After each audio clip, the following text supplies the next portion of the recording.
So hello friends, welcome back to my YouTube channel Infinite Knowledge, and in this video we are talking about very great concept and which is a fault path indicator, or you can say the fault detector that is located on the transmission line. So first of all we are understand the purpose of this system, and then we'll check how we can develop such thing in the MATLAB Simulink, so you will understand it more clear.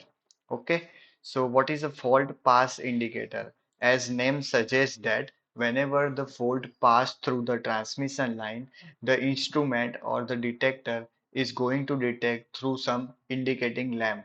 So fault path indicator is used to detect which type of fault till what end the fault is happen over the transmission line. So you can see this is a transmission line. The three different indicating lamps are connected over three different transmission line, or each phase I can say, and you can see this is how it is going to connect. And practically the transmission line is located very far, and if there is any fault, you can detecting the fault easily through this type of indicating lamps. Through this type of indicating instrument, we can detect the fault that is happening in the long transmission line, which is far away from the substation. So what practically it is going to do, let's say this is our source or this is our substation. Through substation, there will be a three transmission RYB, three wires. Let's say this is one pole, then again three wire, then this is a second pole, then again three wire, and let's say this is our load, or this is our I can say ki it is industrial load. You wanted to feed power from the substation. Okay, let's say it's a 50-kilometer long line, 50-kilometer transmission line. So uh, whenever the fault happen, let's say fault happen at this position, but you don't know, you cannot just detect at which location the fault is happen and at which phase the fault is happen. So for that we have connect the three fault path indicator at each transmission pole, at one pole at this pole, and this is our second pole. So whenever the fault happen, let's say B phase fault is happen, so the current, high amount of current pass through this city, the instrument that is connected over here, like this way, in this image, like this way. This is a transmission line, and this is how the indicating lamp is connected over there. And the system is sense and detect there is fault particularly on this field, particularly on this location. So if the indication lamp is high or glow at this position, but it is not glow at this position because there is no source, or the power is not coming back like this way, because this is a source. Power is only flow from this direction.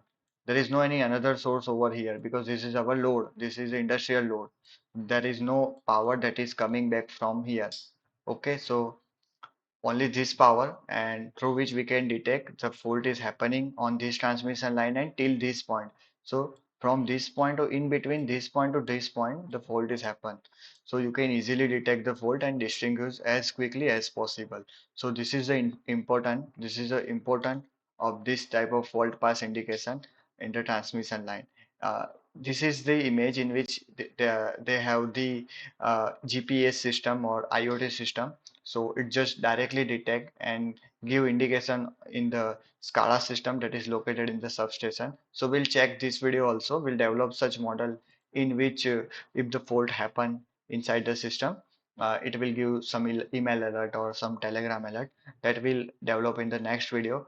But in this video, we are just checking about the core concept, how the system is working. So as I explained that this is our source, which is grid, and this is our load, which is 100 megawatt load, and this is the transmission line voltage, 220 kV transmission line voltage, higher voltage. And let's run the model. So initially there is no any fault at this condition, at this condition. Okay, let's say we wanted to create a fault for A phase. Okay, line to ground fault you wanted to create for the A phase or say R phase. So first run the model so you will understand everything is okay. The voltage and currents are okay. You can see nearly 220 kV, and this is what the current that is taken by the load, and all the indication are off, which means that system is healthy. Let's create at this point. You can see as soon as I turning on the switch, as soon as I created the fault, you can see indication are glow. Even though the fault is isolated, the indication remain on, which clearly means that you can easily distinguish the fault happen at which transmission line even after the fault is clear from your system. Okay, so this is the indication that your fault is located after this point, because current is flowing from this part to this part to this part. So both sensors are sense the fault location, and we can detect that the fault happen after this point, after this pole, in between this path. Okay, now let's say we have just turning off this fault, and let's say at this stage we wanted to create the fault at the C phase, or I can say the Y phase, B phase, RYB. It's a B phase. Okay, so initially system is healthy, so there is no any indication. But if fault happen at this point, you can see only this system is only this sensor is going to sense the current and giving the indication. This sensor is not going to give an indication because this is a load, this is not a source. The power is not coming back from here, the power is only coming from the grid, and that's why it is going to sense over here. Okay, and even though you remove the fault, you can see it is going to indicate. This is how the fault path indicator is working. And if you want to check the current spikes, you can see for the particular this phase the current is going to increase. In remaining phase the current is healthy. Okay, because the B phase short circuit or line to ground fault is created through the B phase, or I can say C phase, ABC or RYB. As per your understanding, you can use any terminology. So you can see this is a 100-kilometer transmission line, this is a 25-kilometer transmission line. Okay, so the important is that if let's say ki all two phase short circuit is created, let's say uh, B and C double LG fault is created. Okay, then also the system is going to detect. So let's run the model first. Okay, so everything is healthy, so there is no any indication. And if the fault happen, you can see it is going to be detected. Okay, and why it is not clearly detected? Because we have to change it properly, triple LG fault, and press apply, and then we have to do the run, or we have to run the model again, because in previously it was considered a LG fault with the R phase, but right now we want the fault for the Y phase and the B phase, and it is a double LG fault. So as soon as we have created double LG fault, both the port sense, yes, the fault happen not at this point, not at this point, far away from this point at the load side.